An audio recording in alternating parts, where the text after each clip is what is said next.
Yeah, hi. Alrighty. Ladies and gentlemen, I wish I did this video last night, but I was tired. And I was with some friends. I actually had friends over to watch Raw, actually. So, ladies and gentlemen, yeah, hi. Alrighty, ladies and gentlemen. It is time for your early morning, somewhat late out of date Raw review. I hate that the sun is shining, unfortunately, but I just woke up sadly. So Raw was at Madison Square Garden. Not gonna lie, I was considering going to the show since it was Cena's last show on last Raw. The reason why I didn't go. The reason being, it's not like I can't afford the tickets. It's just, I was seeing the ticket prices, and like for a show that's a Raw, right? These ticket prices were more than the prices I spent for a SummerSlam. And I went to SummerSlam. And considering I already went to SummerSlam, I already saw Cena live in person. And I knew like this show was not going to be SummerSlam Night 2. Okay? What would be the point of going to a Raw when the show might suck? Because the lack of good build or any interesting stories, why would I go if, why would I go if the show might suck, right? To be fair, Raw did not suck. It wasn't a great show, but it didn't suck. It was actually an okay show. I'm sure it was fun in person being there. I'm sure it's a fun show in person because I have been in shows in person. Don't get me wrong. It's just at the same time, was it going to be worth spending, was it going to be worth spending the money that I could have saved for myself and use those money to use for myself, get holiday gifts? Because the holidays are coming up after all. Why would I waste my money on, logically, when I know guaranteed the show won't be like a super great show? You know what I mean, folks? So that's kind of one of the reasons why I didn't go. And plus, I didn't want to go alone. I was actually thinking of going with one of my friends who was with me last night to watch the show. We were considering going together, but it was even too much for him, for his price. It's not like I can't afford it. I was even offering I was going to help pay for my friend. But at the same time, he would feel so guilty. So that's why we ultimately didn't go. And plus the price, every time that there was an affordable ticket price, there was one time that a ticket got cheap to almost $400. It was enough that okay, we can go get that ticket. Unfortunately, immediately the tickets get sold. So that's the problem. Scalpers buying the tickets, and also people who are, literally on deck looking at the tickets to see any cheap prices go down, and that's, that's the problem. I could have gone. If I really, but again, it's a Monday. It's cold in New York, by the way. It's very cold in New York. It's Monday. I'm working, and it's do I really want to go on a Monday night? You know what? Friday night is more doable nowadays. Monday night, unless if I take a day off or I've left early, even though I could have left early, but at the same time, I could have left early at work, but at the same time, it's I don't think it would have been worth it when, from what they were advertising with this show, didn't look like it was exciting. And I'll be honest with you, the way the show played out, it wouldn't have been worth spending $600 or $700 for a ticket. You know what I mean? At least for a good ticket price. I remember when I got my first ticket and it was close to the ring. Only $400 I spent for my first ticket. Now that's $500 extra to get that ticket. Why would I spend that money? But regardless, I'm not trying to complain. I'm just being realistic.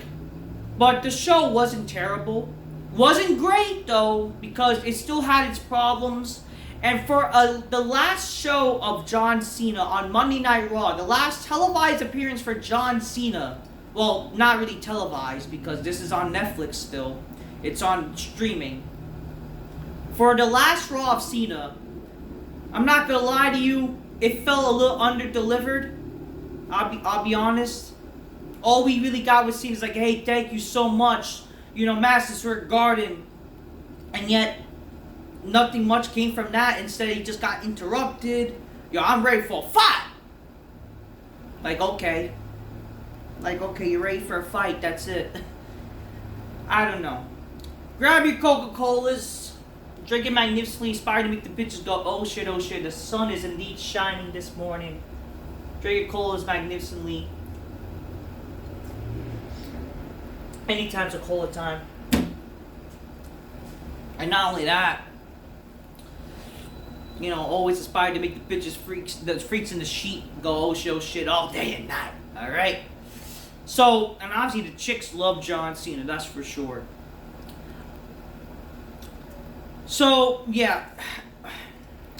All I will say is that this show is lucky that it had Cena to open the show, and it ended with Lesnar and Reigns, as predicted somewhat. I'm telling you, you're gonna suffer big time when Cena's officially gone. You're gonna suffer big time. That's for sure. Once Cena's gone, and you're gonna only have like Lesnar and Reigns, you're gonna suffer huge. Because there's nobody gonna save your fucking show once when Lesnar leaves completely, even if Reigns leaves too. What are you going to do when guys like Lesnar actually retires? Because this might be his last run. Reigns might be done soon. When Rey Mysterio even leaves, Sheamus, Orton, that's a handful punk. Only a hand select of people that you still have on your show. Once they're gone, nobody's going to save your show anymore. That's for sure. Cena, though, the biggest star that you have on your roster aside from Lesnar, is leaving. Boy, you're going to suffer the hard way when Cena's gone. That is a fact. So, WWE's been having struggles with their ticket prices lately, right? While I disagree with the prices, right, and I do think the prices are so high, I do think they were able to sell the tickets because, again, it's Cena's last Raw, right? That's the reason why they're selling out, I guess. Even though, or people got desperate and they waited to, like, when the tickets got a little cheaper.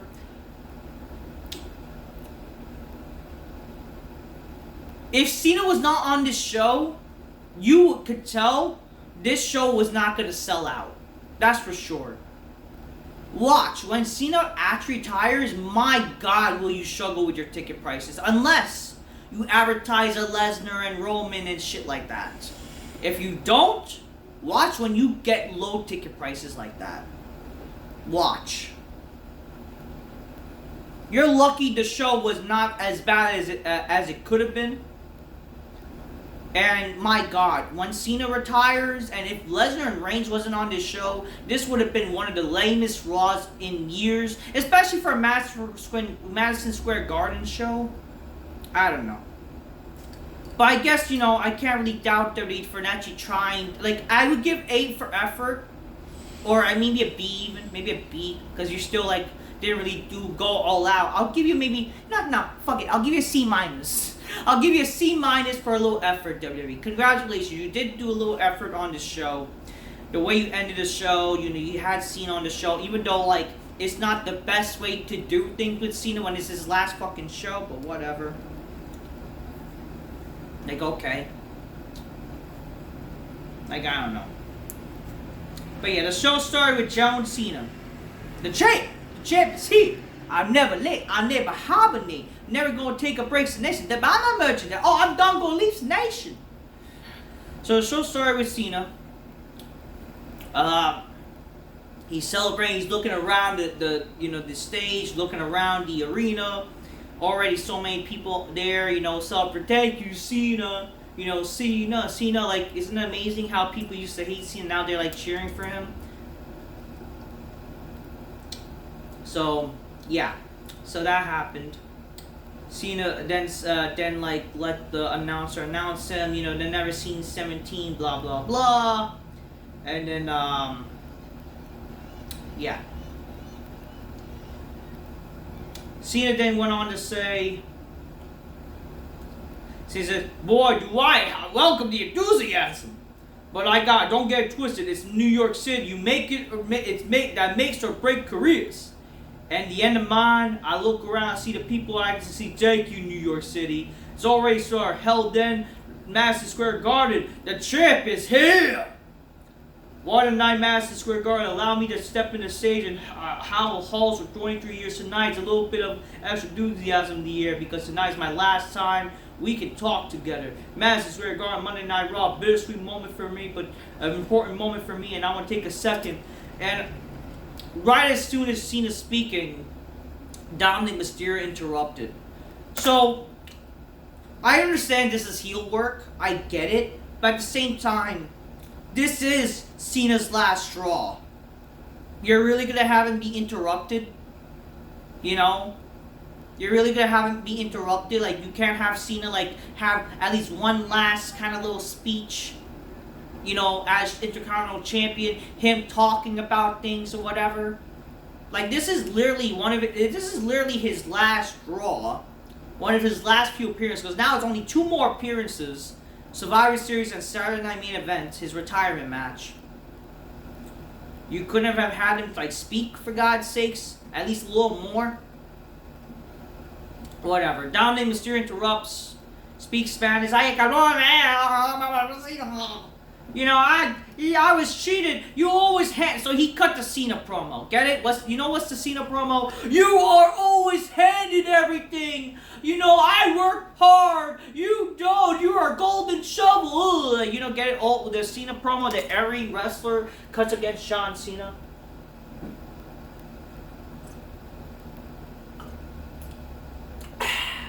You know what I was handed? I was handed some nice Coca-Cola. It's my essence. It's my spirit to be immortalized.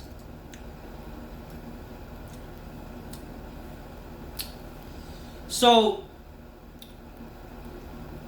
Cena then says it's tough to process all the noise, but I think, I think you just asked for a rematch. You know, screw it. Here, Madison Square Garden, Cena versus Dominic Mysterio. And, like, to me, like, I'm not a big fan, like, you know, like, just, I mean, sure, maybe Madison Square Garden stipulation match. If you had a stipulation, then fine. But no, Dominic then says, like, oh, no, not my, you know, you had your hometown. How about we do it in my hometown in San Diego Survivor Series? It's like, okay, a little build at least. It's like, sure, maybe they should do something. But at the same time, like, really? Like, I mean, I have no problem that Cena did not defend his Intercontinental title, because then it'll be just a gay open challenge, which I'm not a fan of. At least this leads to, like, building up to something, right? It's just like, what they did is like, really? Who really cares? I mean, that it's just very basic. So what happened is, you know, I'm ready for a fight. How about, you know, forget the title, me and you one-on-one, and then, like, then Dominic backs up, and then the Judgment Day come out with just Balor and JD Mustafi Head McGee. Then they said, oh, you know, Cena, you're not gonna have your match, but you're gonna have a beatdown or whatever. They beat down Cena, and then we see Sheamus come out. Whoa! I'm not gonna lie to you, Sheamus with this new theme song needs to fucking end. It does not match him at all. He needs to change that theme ASAP. One of the worst things about Sheamus right now is his stupid fucking gay ass theme song. Get rid of it. Get rid of it, please. Then Rey Mysterio came out, and yeah, you know, get it, a little brawl, and then, you know, then Cena says, screw it, it looks like we got a fight. How about a 6-man tag? Get a referee. And it's like, okay, you know. I just felt it was, like, very basic, you know, like, really? A 6-man tag, and it's not really that exciting, honestly. But whatever. My thing is, and this is why I will say, why don't we add, like, some stakes involved? Why don't we add, like, some intrigue, like, why the 6-man tag is happening? Like, to me, first of all, Dominic versus John Cena at Survivor Series. I kind of feel like, sure, like, I have no problem with it, but we already seen the match. If you're gonna do that match again, you gotta add a stipulation, right? And heck, have fucking Cena, get it? He never quits. A fucking I quit match. I don't fucking know, for all time sakes, right? Or, just something special. What they should do is, like, they should have done this. They have their teams, right? Whoever wins, if Cena teams wins, he chooses stipulation. If Dominic teams win, he chooses stipulation. But what does that do with Ray and Sheamus? If Ray and Sheamus wins, I don't know. They two challenge for the tag titles rather than not really tag team people. Whatever. Either they challenge for the tag titles or even the IC title themselves. The other two, Judgment Day, vice versa. Since they're a team, they get a challenge for the tag title. Just, again, some ideas, some intriguement, like, oh, who's going to win? Are they going to challenge for the tag? Just something, some stakes. We need some stakes for crying out now. I'm tired of the whole cliche, like, oh, it's like, again, something leads to something. I'm tired of the whole, just doing the match for the sake of the house. Like, stop it. Can we actually have some fucking goddamn stories? Which is unfortunately what they kind of did. There's no more house shows after all. They're playing to the house. That's why, if anything, that's why the prices are up. And, they're doing these fucking, appealing to the house shows now. It's the house show mentality, unfortunately. It is what it is. So, yeah, that happened. The first match. So, the match, like, rather than building up to, like, the main event or something, they do that as the first match just to get it over with, which is like, in my opinion, if this is Cena's last Raw, this show should have like been all about Cena. But unfortunately, the show wasn't about Cena. The show, unfortunately, like, was a one and done thing, which is what I don't like. I don't like that that's the case, Sorry about the sunlight, but that's why I don't like that they did with this show. Is that this show was just like, hey, okay, Cena's here. We're just gonna get him out for this to start the show and not have him beep throughout the show. Like, which is like, come on. This is Cena's last Raw. Why isn't he the main part of the show? Why isn't he on the opening show and the main event of the show? And then we see something in, like, I don't know, the clue is in, like, who may face Cena in the middle of the show? Heck, why not build the idea of Sheamus? Sheamus, like, fella, I know I'm going to help you tonight, but I'm looking forward to hopefully face you in your last match, fella. Like, something. Something to give us an idea. And then you could easily, like, since the idea of maybe Gunther's going to face Cena as his last match, we actually see Gunther in the middle of the show to confront Cena. Just a little, like, preview. You know what I mean? Like, this is what I'm talking about. Like, we need some goddamn, like, build-up, stories. But unfortunately, we're not getting that. But whatever. Whatever.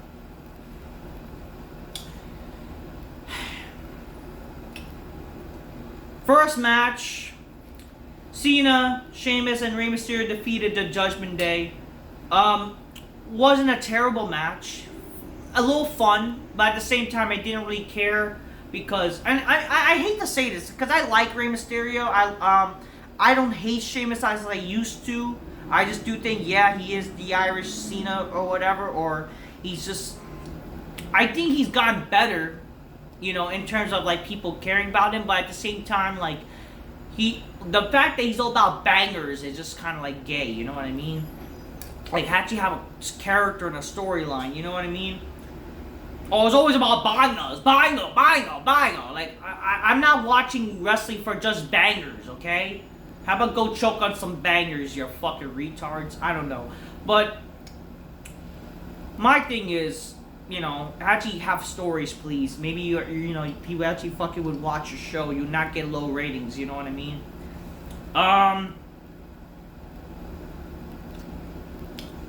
But yeah, the match was not bad. They did, like, Sheamus's, like, hitting the chest. They all did the 5-knuckle shuffles. And then Cena did his. They did a, like, nice little finisher. Like, Sheamus did a brogue kick.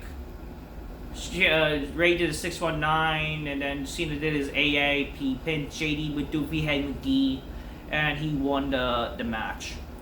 And they all celebrate together. We did see Cena hanging on to like Ray hanging on to Cena like he was a child, which is like, come on, Ray, what the fuck you doing? It was just funny, but you know, hey, whatever.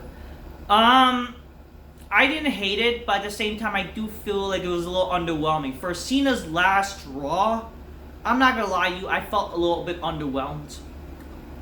While I don't hate the idea of a 6-man tag, it's just my thing is like, fuck. If you're gonna do a 6-man tag, Cena should have been teaming up with maybe like Punk, Cody, you know, team up with them. Based on the picture of what they released last week, Cena also should have been part of WarGames. I just don't understand. For Cena's last Survivor Series, why isn't he in a fucking WarGames match? But it says it's gonna be Jimmy Uso. Or even Jey Uso too. Like, why are the Usos in the WarGames match? Why do they need to be? You know what I mean? Do they need to be in the WarGames match? Like, really?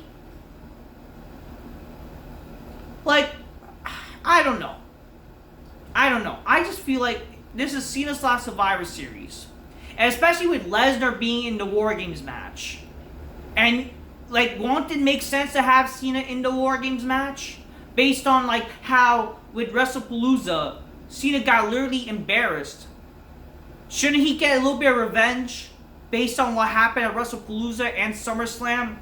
Shouldn't Cena get at least a little bit of offense and, like, try to get, like, end his little demons with Lesnar before fucking retiring?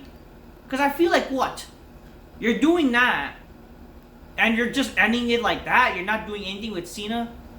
I do have a little fan theory, and, like, it's kind of like fantasy booking. Like, I do hope that if anything, in the best way possible, I hope Lesnar attacks one person from the tournament and ends up being part of the tournament, and he's the one that faced Cena. I would only think that would be the best case scenario. Because, like it or not, at least with Lesnar and Cena, there'll be a story. At least there'll be a story.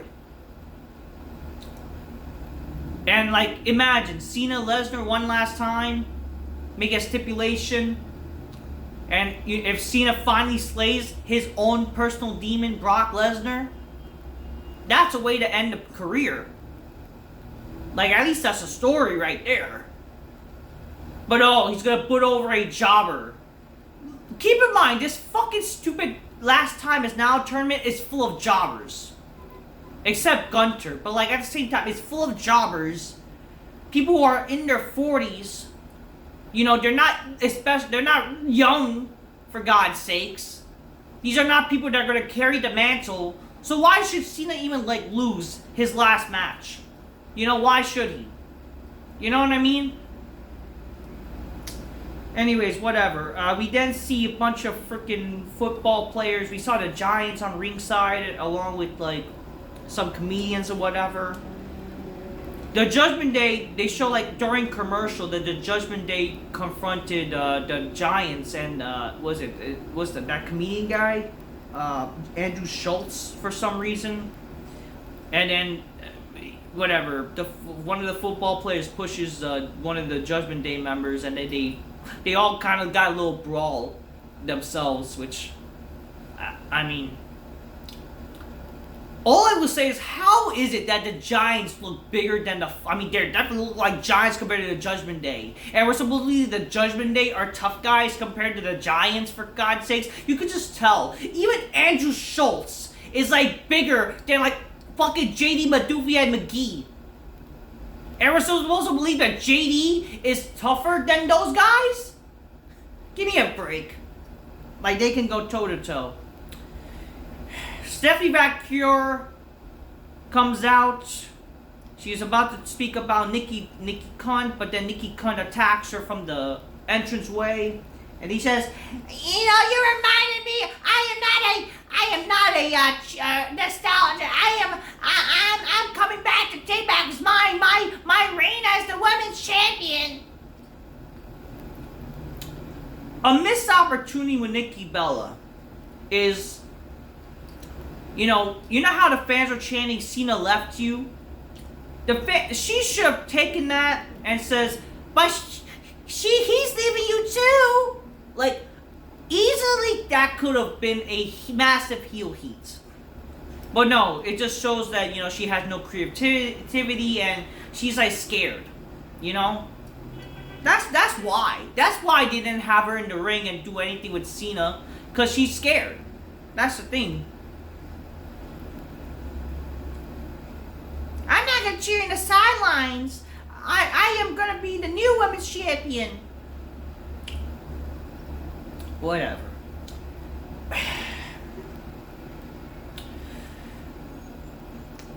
Apparently the Kabuki bitches, they run into Lyra, Valkyrie, and Bailey, and I did not notice that. I think that was in like during commercial or something. I don't fucking know.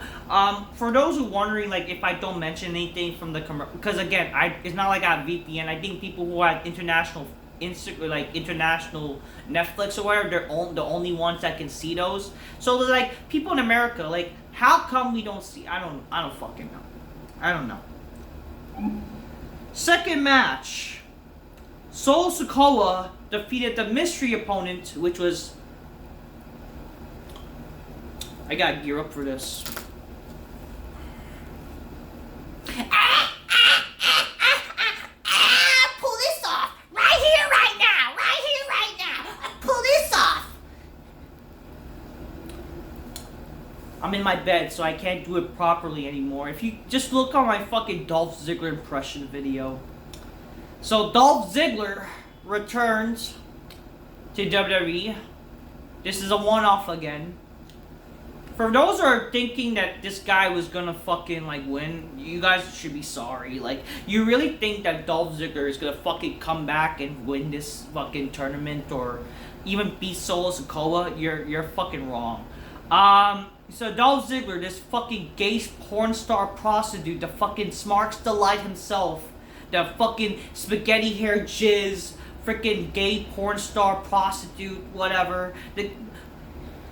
This ass shaking wonder. So I filmed a reaction video, but YouTube unfortunately, you know, they didn't approve my video to be able to be shown because it's showcased some footage from WWE, but yeah, whatever. It was banned to be shown. I did film a live reaction. Me and my friend, I called it. It was gonna be like Dolph Ziggler, and I reacted because like, oh, because like I got it right. But then I realized, oh my god, it's fucking Dolph Ziggler. All the Smarks, like, so the Smarks in Madison Square Garden gave a big reaction because it is New York. New York is sadly a smarky town.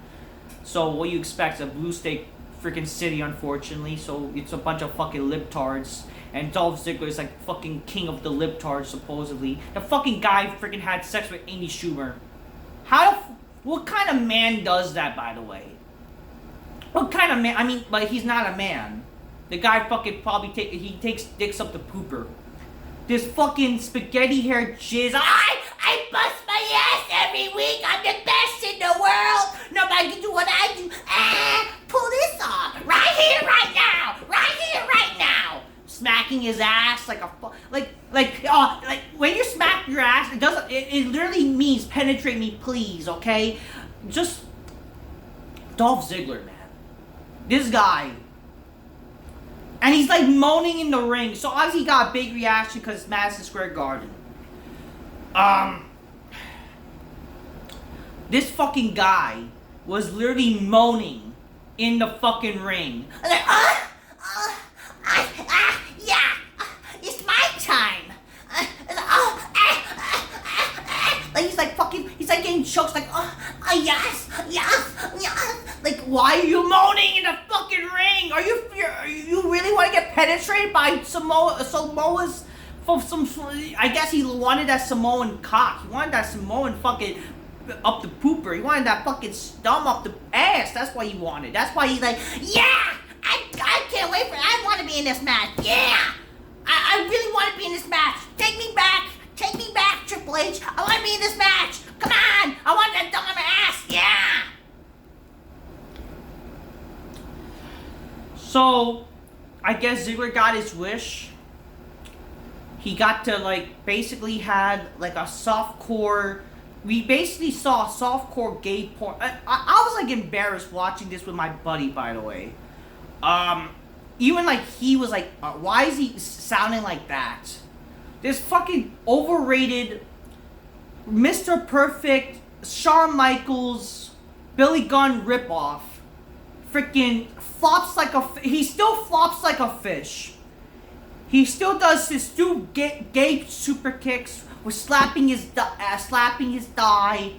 Freaking this. Fuck Dolph Ziggler. Okay, I'm so glad he's not on the main roster anymore. And like I don't miss him. I don't. It's just like this. The roster's gotten that bad. It's like compared to everybody. How did this guy like compared to everybody? This guy is like sadly like better because he's like. How is it that? I mean, no. I'm not. I don't know. He was the pioneer of all the gay midgets showing up on WWE doing gay super kicks and whatever. So I don't miss him at all. Go back to TNA. Go rot there. I know all the sparks like, oh, Ziggler, I missed you. Oh, you deserve a push. Oh my God, please. Like, yeah, I can't wait to see you shake that ass. Oh, daddy. Like, Ziggler was like the pioneer for all the fucking kids to become gays, unfortunately. So let's be honest here. You have ruined the fucking... Ziggler, thank you for ruining the fucking society of male wrestling fans to becoming fucking bisexuals or something. So, yeah. Anyways, I don't know. I'm so glad he's gone. It's just like, it's obviously irritating that all the sparks have to pretend that like, oh yeah, Ziggler, he's back. Oh. Like, I knew, again, I did know he was going to be the one returning, but it's like, really? The Smarts have to fucking pretend to care? But, you know, I'm just happy, that Solo won. I was. It's just to crush the Smarts' dreams. But at the same time, you know, first off, the one guy who loses everything, the only way he got to win is because he beat a TNA guy. And how does it make sense also to bring Dolph Ziggler from TNA when he's just gonna lose? You know what I mean? But at the same time, I'm glad that he lost because I don't fucking care for Ziggler. Like, I'd rather have Zack Ryder, and I don't care for Zack Ryder. I'd rather him than freaking Dolph Ziggler. Because at least fucking Zack Ryder, you believe that at least, like, as much of a jobber he is, and wants to pretend he's some big star, at least he's fucking a bitch. At least he actually married to somebody. And he actually like, yeah, what a cool dude. And he was an edgehead after all, so, you know, fuck it, you know. Dolph Ziggler, he's still like this freaking stupid drop kicking, fucking super kicking, freaking God, indie smarky guy that like, I bust my ass, he's smacking his ass and fucking flopping like a fish.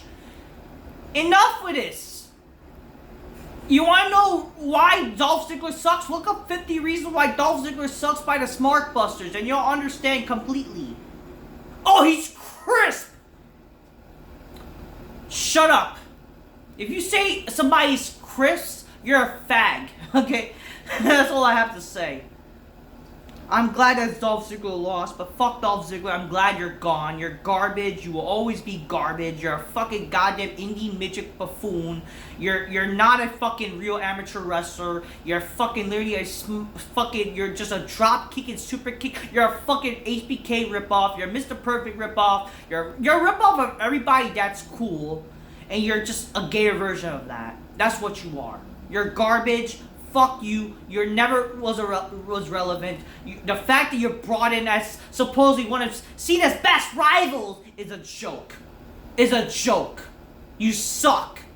You never made an impact. You're just one of these fucking agendas that WWE likes that these smarts like to pretend that was never pushed enough. But but because you're that injury prone and you're just that dumb to fucking oversell, that's why you never fucking push. You suck. You're garbage. Go get pegged by Amy Schumer's click dig, okay?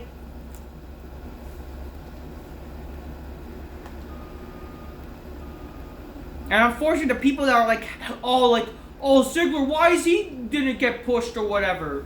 Like, gee, I don't know. Maybe fucking because the guy was so injury prone. The guy's a fucking boring jobber. He's not a star.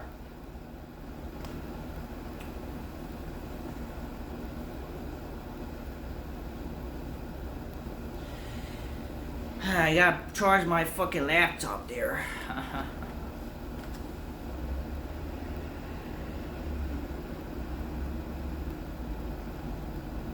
Oh shit, come on, I gotta turn on my laptop now.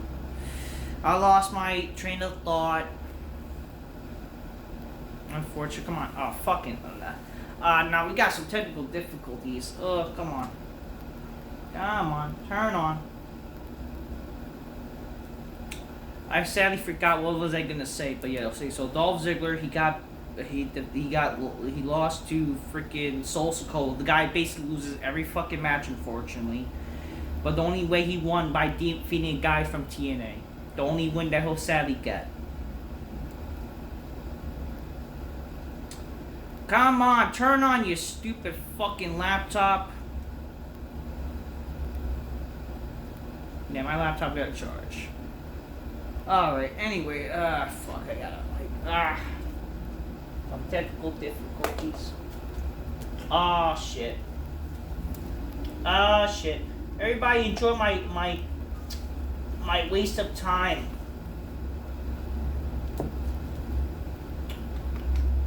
I done fucked up. Okay, there we go. There we go. Now we have something. Okay. Finally. We then see Stephanie McMahon is in the freaking whatever. She's in the crowd, along with some other celebrities. Apparently Shane McMahon was there, but he was not showcased for some reason. So it goes to show that this company is like anti-McMahon or anti-anybody who's cool with McMahon. They're only cool with Triple H or whatever because they're shills. Then we get this segment was just trash. Alexa Bliss comes out. She talks about how, I started to defend Charlotte. Charlotte, like, really? This is where we're heading? I actually was going to consider you a friend after everything we've been through. And why are we doing this? We're doing this whole dissension. Oh, can Charlotte be in the WarGames match? And it's like, who the fuck gives a fuck? Whatever. Then we see the kabuki bitches, the chinky bitches, whatever the fuck. The chinks fucking they fucking speak gibberish that no one fucking understands. And Nia Snax says, yeah, what she said. You look stupid wearing sparkles, Alexa.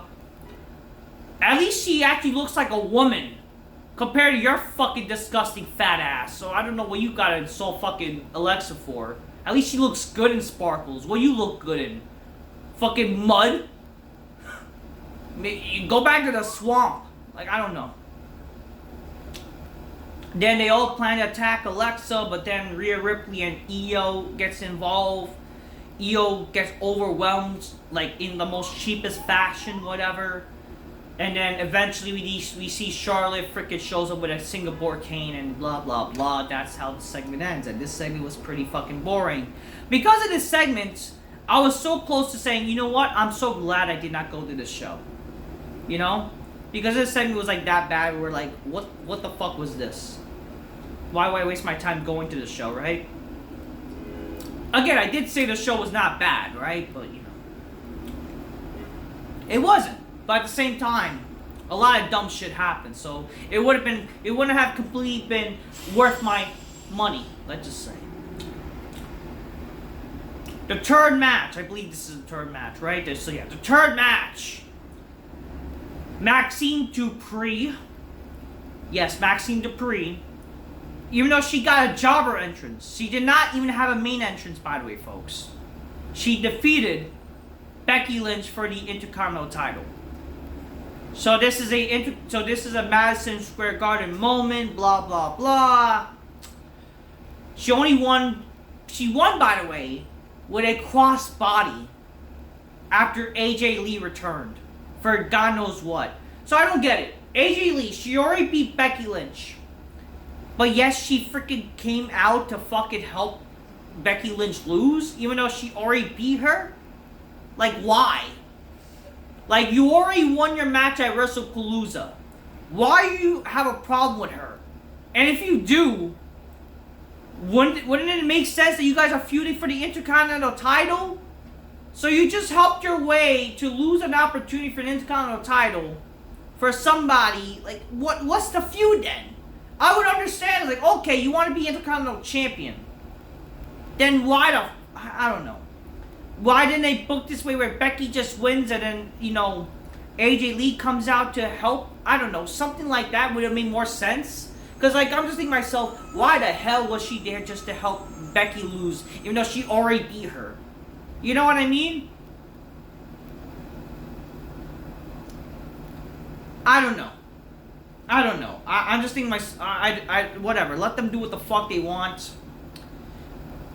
Maxine Dupree, I'm okay with her winning. You know, even though she had a jobber entrance, I did expect, because she got a jobber entrance, she's gonna lose. So there was a surprise with that, even though, like, why did she have a jobber entrance? But at the same time, is she really going to benefit being the Intercontinental Champion? I mean, at least she improved. She really improved as an in-ring performer. But man, I'm not going to lie to you, she did botch a few times during this match. Like, the last match she had with Becky Lynch was actually a way better match compared to tonight. Tonight's match, though, was sadly botchy. And I mean that by the kindness of my heart, that, like, I'm not trying to insult her. But at the same time, she did botch during this match. Or, I mean, both women did. But, you know, whatever. She won. I'm happy for her. Good for her. She improved regardless. But again, she won with a cross body. I would have believed maybe with a roll-up, fine. But with a cross body, defeating a supposed former main eventing WrestleMania performer, former world champion type of, even though the women's title is never a world title, that's just a false WWE narrative. But whatever. So she beats Becky Lynch, who's, again, with all these accolades. I don't know. Whatever. I don't know. Bunch of celebrities are shown again. It's like Fluffy or whatever. Not that I give a fuck. Fourth match. Gunter defeated Javon Evans in a 50-50 match, which is like, listen, no, who the fuck is this Javon Evans guy? Okay. Oh, this boy's bouncy. Like, so basically, my friend is this guy a bouncy Kofi Kingston? And I have to tell him, like, I don't know, because first off, again, why are you showcasing people that no one fucking knows? Okay, why? It's not like this guy is like introduced as somebody like with no vignette or whatever. So why are we doing this? I don't know. And again, why are we doing the typical, oh, this guy, yo, get it, he black, man, shit, he black. Yo, man, you know, I'm Gen Z, motherfucker, like, shut up. So this guy has a Gen Z gimmick, basically, which is like, come on, really? I don't know. Anyways, Gunter, he defeated Javon Evans. Why did Javon Evans have a 50-50 match? This is the problem with Gunter. Like, I like Gunter, right? Why is he going 50-50 with a guy half his size? Like, Gunter should have squashed this guy. But unfortunately, because we gotta peel these marks and these wrestlers gotta get in their spots, we make Gunter look weak. Why? Why are we making Gunter look weak? Why the fuck did Gunter have to, like, look weak in this match? Gunter, a former world champion, retiring Goldberg, and you have him fucking look weak, getting beat up by a guy half his size? Why? What are we doing? Just so you can have a, this is awesome chance? This match was not awesome, by the way. Oh wow, this Javon Evans did a fucking stupid flash, and like, he did flips and kicks. I don't care. I don't care. What makes him different than all these fucking wrestlers that do flips and kicks now? I don't care. Great, another fucking flippy fucker. Just he's black. Whoop-de-doo. Oh, you're we're racism Monday Night Mackerel. Ha ha. Where are them toys? The guy should get a fucking dildo and bounce onto it. That's what he's good for.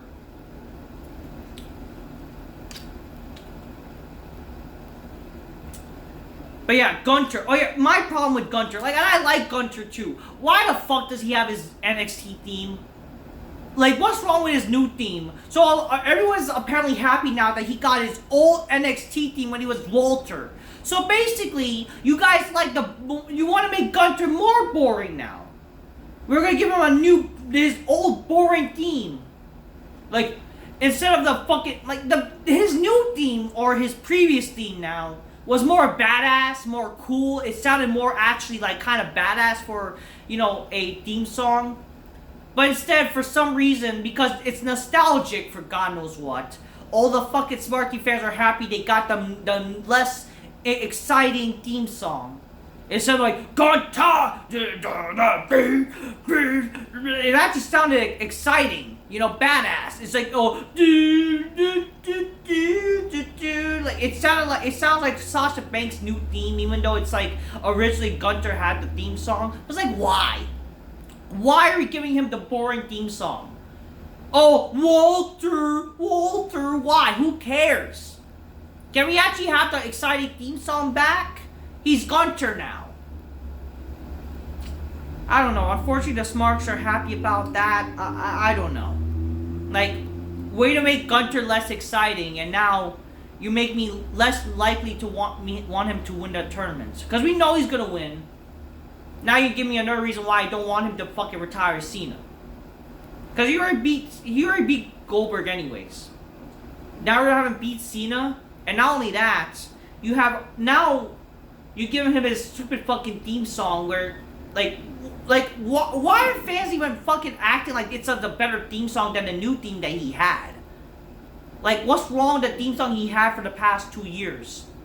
Like, if anything, it sounded more badass and more exciting. I don't know, I guess Smarks like boringness. You get to appreciate the in-ring work rate. I don't care for work rate, you fucking Smarks. I don't care. I want stories and characters. I want to care about the outcome. AJ Lee and Maxine pre-celebrates backstage. Maxine is happy, blah blah, she's happy, blah blah blah. She thanks AJ, but then Maxine's like, you deserve it, blah blah blah. Then AJ Lee's asked, like, is she gonna stick around? And it's like, oh, you know, I don't know, but, you know, Becky lit a fire inside me. Like, what fire? You already beat the bitch. Where then Rhea Ripley goes in to see AJ Lee, and then she's like, we need to talk. And then she fucking, like, I guess seduces her, like she's gonna fucking have some, you know, some nice little adultery behind the scenes. I don't know. I don't think Punk would mind, you know. As long as he gets involved, he wouldn't mind. I'm sure of that. Everybody's a lesbian. You know, I'm lesbian. For people that ask I'm homophobic, I'm not. I'm lesbian. Okay? We then, throughout the show, we also see a bunch of teasers for WrestleMania 42. And it's like, who the fuck cares? You know, like, who the fuck cares? Like, we already know WrestleMania 42 is happening. Whatever. Then the main event. Well, the main event segment, I should say. So, Paul Heyman with the men's Survivor Series team. He says, ladies and gentlemen, my name is Paul Heyman. His name is Drew McIntyre. His name is Logan Paul. His name is Braun Breaker. And it's time to acknowledge your Tribal 3 Bronson Reed. I walk Samoan SWAT teams, the fabulous Freebirds in the ring of WarGames. I walk the Dangerous Alliance of WarGames, and I even walk the Bloodline. But this is the greatest assembly of WarGames, really? Compared to even the Bloodline? Freaking Bronson Reed. I mean, Logan Paul, fine. Braun Breaker, fine. Okay, it's not bad, but if you're gonna compare it to Bloodline, I don't even know. At least the Bloodline, they have characters and shit, you know? Bronson Reed's just a fucking fat ass with man titties, okay? So how is that, like, whatever. But everybody else, especially with Lesnar, fine. Then we see Punk coming out. Then the Usos with Jay's music, which you just basically you're just establishing that Jimmy Uso is literally just the Jannetty of the group. And then freaking Cody comes out and just a big brawl ensues so it's not like they advertise it as face to face, but yeah, they're it's not like they talked or whatever. It's just they're gonna brawl for no reason just to like get the crowd excited, like whatever. Earlier in the show, I forgot to mention, like, Paul Heyman's like, ladies, I gotta show you my fifth man, and this is his name, and it's like a teaser to the main event segment. So everybody brawls, and then we see Punk in the ring. He attacks Logan Paul, and then after that, then Lesnar music hits. Lesnar shows up. Oh my God, the face is a Madison Square Garden. So Brock Lesnar appears. He is officially part of the men's WarGames match with Heyman. So Lesnar reunites with Heyman. Basically, he does the belly to Punk a bunch of times. I kind of got flashbacks to, him versus Punk back at SummerSlam 2013, which one of the best SummerSlam matches in 2010s, by the way. The 2010s era, so I got a little flashback with that.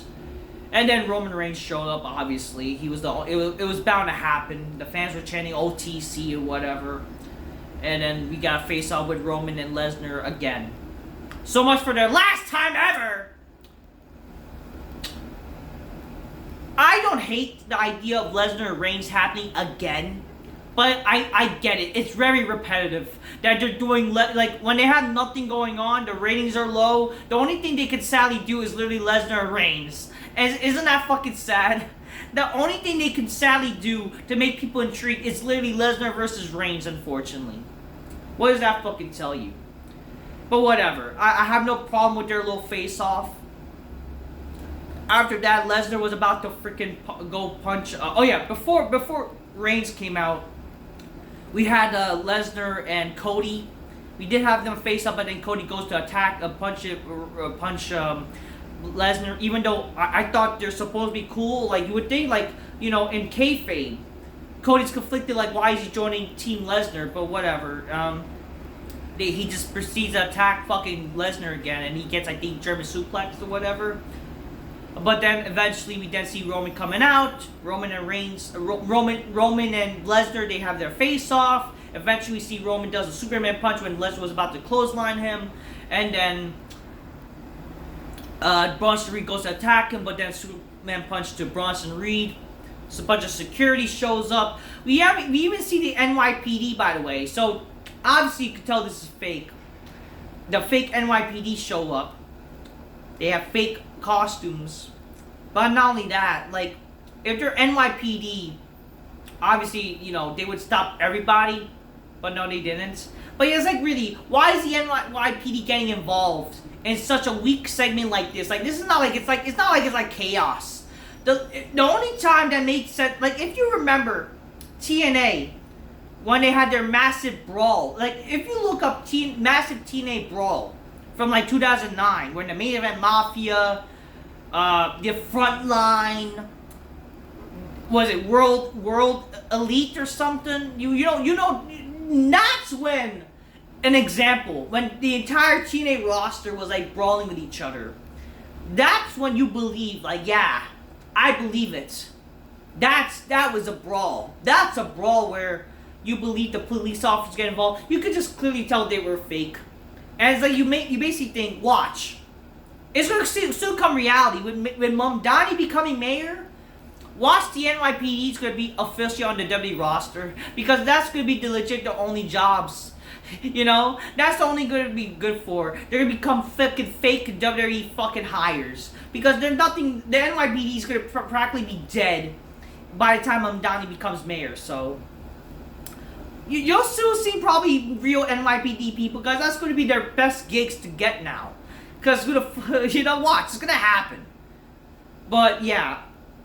Freaking Roman does a fucking spear took Bronson Reed through the fucking barricade, knocking out one NYPD member, and the show just fades black. By the way, during this, when fucking Roman and Bronson Reed were brawling, you see Punk choking fucking Logan Paul with a kendo stick, and the police does fucking nothing. When the police are supposed to stop that shit, and they didn't. So just going to show us how dumb this segment was, kinda. Not terrible segments. Don't get me wrong, a little exciting, even though, like, why are they brawling for just the sake of brawling? But totally unrealistic and kind of a little bit overbooked. But at least, like, I'd rather take overbooking than no booking at all. You know what I mean? It just, like, and shout out to Technical Work Rate Productions. I did see their little bit of talk about this. They rather overbook on a brawling segment than like overbooking on a match. You know what I mean? They always do it simple on like the pay-per-views, unfortunately. It's like, why? You know? How about actually do something exciting? You know, exciting all the time.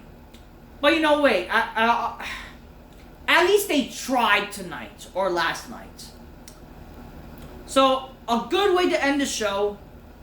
You're lucky to have Lesnar and Reigns, thank fucking God. But other than this, I mean, you had some moments. Like, I don't like Ziggler, but at least that's a moment.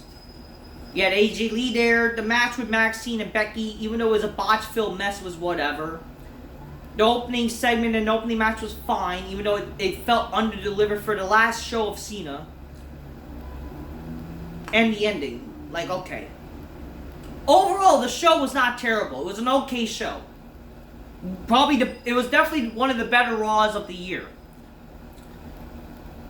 One of the better Raws, no doubt about it. It was an okay show. Other than that, you know, a lot of dumb shit happened. Some filler. But other than that, hey, I'm happy. But it just goes to show, man, without Cena, man, you would not have sold these tickets. Thank God you still have Lesnar and Reigns. But man, watch. When these guys are gone, you're going to suffer big time. Cody Rhodes is not going to save this show once he's the only one there. Same thing with Punk even. Even though Punk at least is better than some of the Smarts Delights. When he's even gone too and it's just Cody and like all these indie midgets, my God, you're going to be in big trouble. You're going to get even low ratings with that. But yeah, that's Raw for you in Madison Square Garden. I still think I'm okay not going, but at the same time, it would have been a big deal if I spent maybe like, if I had got a ticket for like $300 and like, sure, you know, I wouldn't have mind for a decent ticket.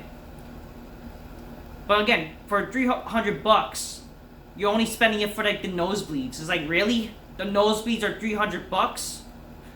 No way, you know? Before, like, years ago, like, you would spend $300 or $400 for, like, the nearly near the ring. Or even the midsection. Whatever. What's done is done. So, yeah, Madison Square Garden, Cena's last show is in the books. But unfortunately, in my opinion, for his appearance alone, it did felt under-delivered, unfortunately. I hate to say that. But at the end of the day, you know, thank you, Cena, I guess, you know. It just sucked, like, it really felt under-delivered. For, like, again, a 6-man basic tag match. And great, we're gonna get another Dominic Cena match. Without any, like, stipulation. You know, it's just gonna be the same match, basically. And, like, whatever, you know, it is what it is. But again, at least they ended the show with some star power. At least, like, the men's WarGames match actually have some star power. Regardless of the build, like, who really cares? At least it has some star power. I'll give credit to that. I think the men's WarGames match will be cool. It will be a good match. Well, I still think, like, Cena should be in the WarGames match. But whatever, what's done is done. It's cool. You know? I'm looking forward to that more than, for sure, than the women's WarGames match. Because, like, there's no reason for the women to have the WarGames. Really no point. It's better off that they should have just had a traditional Survivor Series match. That's it. Why are they doing a WarGames match? Just because of equality, feminism? I don't care. Okay? That's all. Overall, okay show. But again, for Cena's last Raw, under-delivered in my opinion. But hey, At least you did something. At least you ended the show in an exciting way, you know. So not a terrible show, but for Cena's last Raw, a little bit underdelivered. That's what I will have to say. Anyways, that's the show for you. That's Raw for you. I'm just keeping it real. Get your gains. Coca-Cola's magnificently inspiring to make the bitches go, oh shit, oh shit. Yeah. Cheers.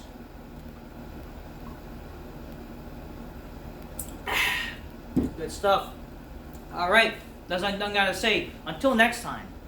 Peace. Yeah, bye. Let me get some sleep, folks.